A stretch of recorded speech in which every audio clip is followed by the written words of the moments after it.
season ranks for courses that are non-major post layouts. Torrey Pines South, the hardest on the PGA Tour. You see that scoring average, 1.62 over par. Bay Hill Club and Lodge, if you do the math, was the sixth most difficult, playing to a scoring average of 72.66. So with more on the golf course, let's bring in our man Todd Lewis joining us from Bay Hill. Todd, what do you got?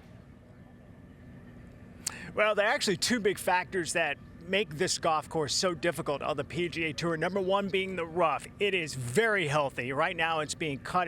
They're going to be topping it off at 4 inches, and by the time Sunday rolls around, it'll be probably 4.5 inches in height.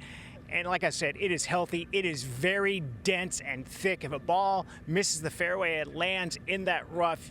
You will see several players this week chip it out with a wedge and try to scramble to make a par.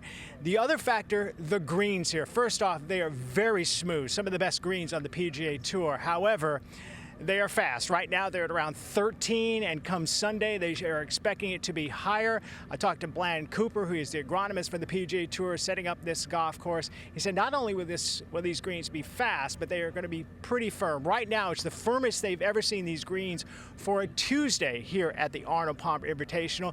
The only issue is going to be weather for the PGA Tour and the setup crew. Expecting some rain tonight and into tomorrow, maybe close to a 1/4 inch.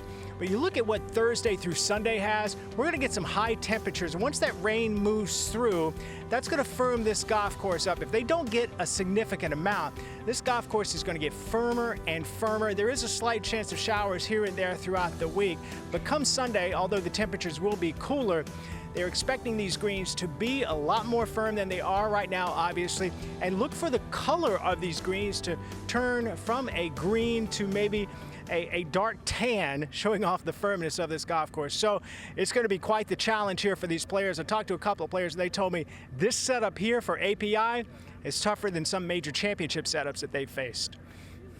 87 on Saturday. Bay Hill is always like the dawning of spring in Orlando, isn't it? What I love, Todd, like anyone in the Northeastern Midwest hearing Florida man say cooling to 78 is rolling their eyes. Ridiculous. Right now, right. The first week of March. T-Lou, you also had a chance to catch up with world #1 Scottie Scheffler earlier today. Obviously, his ongoing bugaboo has been his putting. What's the latest this week? You know, it's remarkable. You look at the stats on Scottie Scheffler. He is second on the PGA Tour in strokes gained total, despite being 144th in strokes gained putting. Tee to green, he is by far the best player out here on the PGA Tour, but his putting, it needs some improvement, and he understands that. After the Tour Championship, he started working with renowned putting coach Phil Kenyon. They changed his setup. He also changed his equipment, went to a custom prototype putter that his manufacturer made for him that was a blade putter. But I was watching him today, and I noticed that he has changed his putter once again. He has gone to what is a tailor-made Spider X Tour putter, which is a mallet putter. It's not the blade putter that he has been using, and it's also been cut down a bit. He's added a 1/2 inch of length, so his length is 35.5 inches, so it's a little bit of a taller putter for Scottie Scheffler. And besides going to a mallet putter, the biggest thing that he wanted to change is removing the line on his golf ball. I talked to him about that. He said, because I want to be a little more of an artist on the greens. He said, I've taken the line off my ball, and the alignment on that putter, that new putter that he has him pointing the direction he is going. Now, you see a lot of players, whether it's an amateur or a professional, with a line on the ball and a line on their putter. Well, he wanted to, again, eliminate that line on his ball and just concern himself with the alignment of his putter. He said having two lines or two measuring devices in regards to reads can be a bit confusing. So he's going to simplify things, but he does have a brand new putter in his bag for API.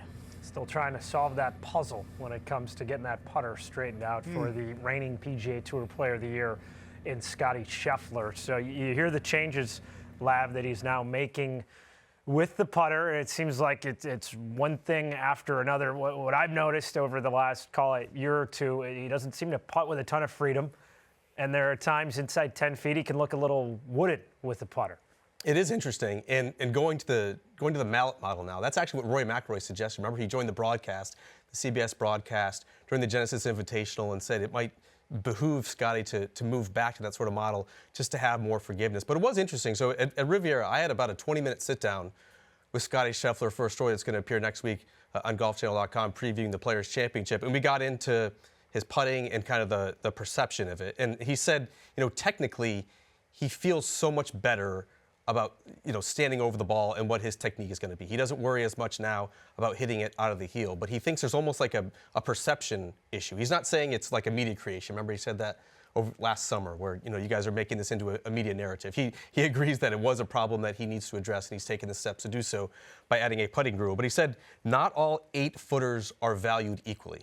In other words, if he has an 8-footer after hitting a 5-iron to 8 feet and it's left to right slider and he misses it, that's a whole lot different than missing the green and chipping up to 8 feet up the hill and making that one. He said it's just harder to play golf the way he's doing it, putting for birdie all the time, and just it's not all equal. Secondly, he also thinks it's beginning to get into a little bit of Tiger territory. Scottie Scheffler at the end of 2023 found himself rewatching some of Tiger's old clips, and he said the commentators and the analysts would be ripping Tiger anytime that he missed a putt inside 15 feet because we've become so accustomed to seeing Tiger Woods, pull off the miraculous. He said it's actually a benefit to Scottie, or it shows that he's entered this rarefied air, that people are expecting him to make those putts when obviously Tiger Woods is the greatest player that we've seen in this generation. Scottie Scheffler's not there yet. Makes a few more putts. He could be well on his way. But the tee to green, he had put up Tiger-type numbers last season. Best since Tiger's prime. Correct. And it was the putting at 145th that was what held him back. So that's why I thought at first maybe the perception was a little unfair to Scottie. But then by the end of the season, he agrees with what everyone was basically saying. There's one part of your game that is not like the rest. And the rest has been spectacular. And that's why you've been PGA Tour Player of the Year for the last couple seasons.